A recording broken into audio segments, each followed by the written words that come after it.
là mưa thì anh là mây, đến bao giờ yêu nhau được đây? Em là mây thì anh là mưa, thế bây giờ yêu nhau được chưa?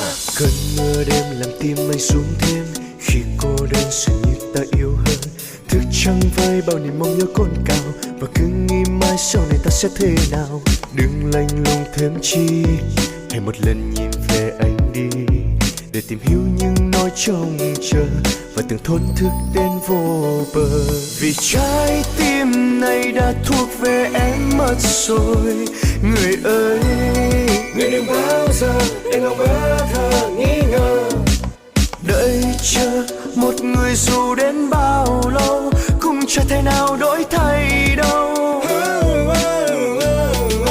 Hỡi cơn mưa ướt chân mây, hãy mang em đến nơi đây, xóa tan giá băng trong lòng, thắp lên những tia hy vọng để anh tin sẽ có một ngày rằng trái tim em này sẽ phải thốt ra một điều, chính em cũng yêu anh nhiều được không? trước đây anh chỉ là một gã khờ, cứ xem như là trai tờ, vẫn cứ như mọi ngày, vẫn cạnh như mọi người, chẳng biết thế nào gọi là yêu. Vậy mà em là người làm con thì anh lưu siêu em.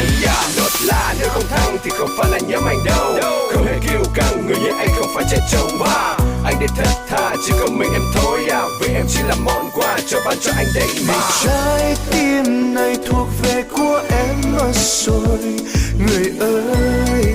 Người đừng bao giờ để lòng bơ thơ nghi ngờ, đợi chờ một người dù đến bao lâu cũng chẳng thể nào đổi thay đâu.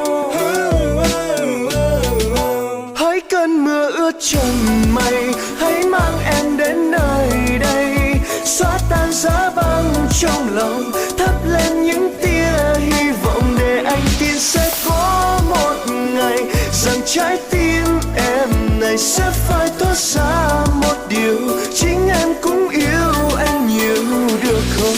anh là mưa thì anh là mây, đến bao giờ được ta bên nhau hôn nhau yêu nhau được đây? Em là mây thì anh là mưa, thì bây giờ được ta bên nhau hôn nhau yêu nhau được chưa? Cái duyên số của anh một khi yêu ai cũng lạnh đành, để rồi chỉ biết thẳng thắn làm cho anh cái định mệnh, cũng phải là trái tim cuộc đời của anh đi em ấy. Giờ và anh khó kia em Hỡi cơn mưa